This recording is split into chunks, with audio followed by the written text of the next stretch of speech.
한국 최초 팬더 시그니처 모델 적재의 100이 사용해보았습니다. 개인적으로 적재는 참 좋아하는 아티스트라서 적재가 사용했다는 팬더 커스텀샵 에릭 클랩튼 시그니처를 따라서 사보기도 했었는데 이번에 한국 최초로 시그니처 모델이 발매되었다고 해서 구입을 해보았습니다.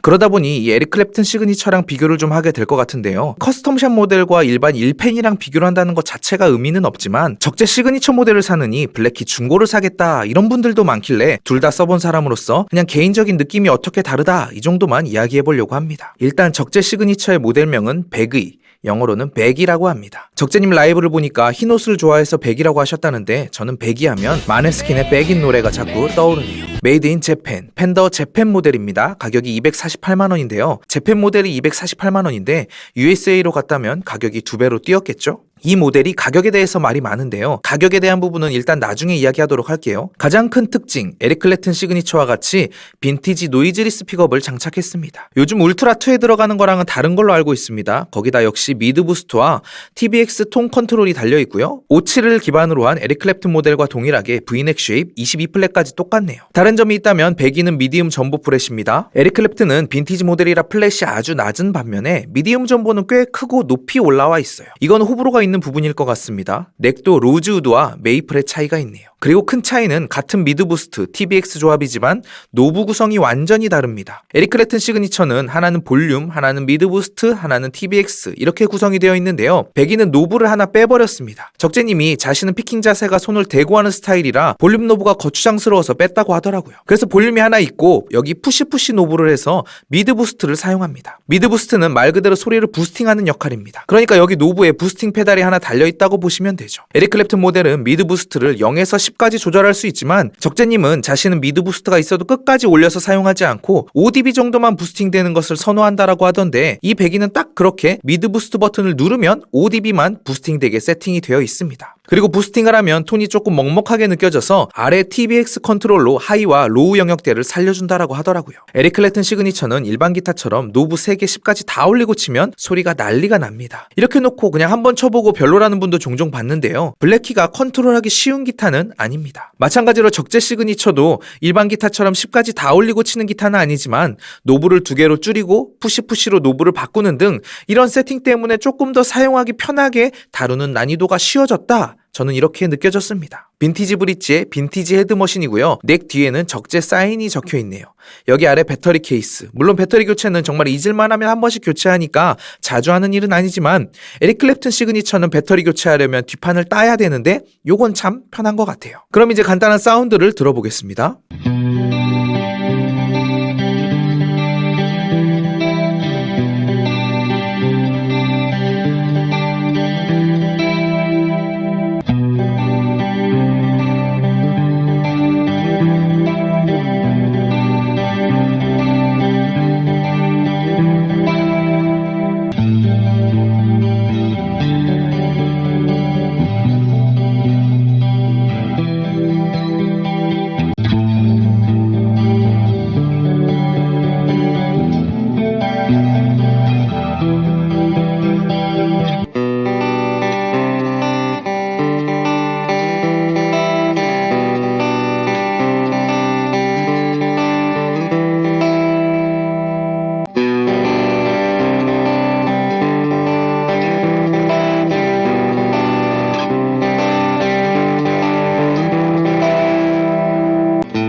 아까 말한 가격 248만 원이라는 가격이 비싸다는 말이 많이 있더라고요. 물론 단순 팬심이나 한정판 콜렉팅을 목적으로 산다면 뭐 얼마라도 싸겠지만 실제 사용한다는 기준으로 보면 물론 1펜에 250은 비싸다고 생각해요. 하지만 예를 들어 하이브리드 모델 150만 원 주고 사가지고 노이즈리스 픽업 세트로 교체하고 미드 부스트, TBS 세팅으로 바꾸면 공인 빼도 50만 원은 들어갈 것 같은데요. 그러면 나머지 50은 팬심? 저는 1펜 미야비 시그네처도 300 주고 산 호구라 팬심에 대한 가격은 마음에 비례하기 때문에 이야기하지 않겠습니다. 정리를 해볼게요. 이 기타는 사실 일반적인 스트레시 필요한 분들은 구입할 필요가 없는 기타입니다. 그냥 1펜이라면 새 걸로 하이브리드 사셔도 되고요. 이 돈이면 뭐 중고 앞으로 2도 노려볼 수 있죠. 그런데 이 기타의 명확한 특징, 노이즈리스 픽업, 미드 부스트, TBX 조합은 세션용 기타처럼 조금 더 범용성 있게 사용하는 사람들에게 어울리는 기타라는 거죠. 요즘 기타가 제일 많이 팔리는 교회에서 쓰기에도 딱 좋은 것 같습니다. 그럼 저 돈이면 미펜 블랙키 중고를 사겠다라고 하실 수도 있지만 또 분명한 차이가 있습니다. 나는 미펜 1펜 상관이 없다. 나는 메이플 지판이 싫다. 나는 플랫이 좀 두꺼웠으면 좋겠다. 나는 볼륨 노브가 손가락에 거슬린다. 이런 조건까지 맞는다면 100일을 추천합니다. 아니다. 그러면 플랫키 사는 게 맞죠. 기타를 살 때는 자기에게 맞는 상황, 사용처, 내 취향을 정확하게 고려해서 사면 좋습니다. 그런 면에서 이 배기는 조금 취향을 타는 면이 있지만 이런 성향의 기타리스트들에게는 또 딱 맞는 기타가 아닌가 싶네요. 개인적으로는 이 적재 시그니처를 시작으로 또 다른 우리나라 기타리스트들의 시그니처 모델이 보고 싶어서 많이 팔렸으면 좋겠다는 생각이 있었는데 또 생각보다 물량이 적었는지 많이 팔렸는지 품절이 많이 뜨더라고요. 자, 그럼 여기까지 한국 최초의 팬더 시그니처 모델 적재의 100이었습니다.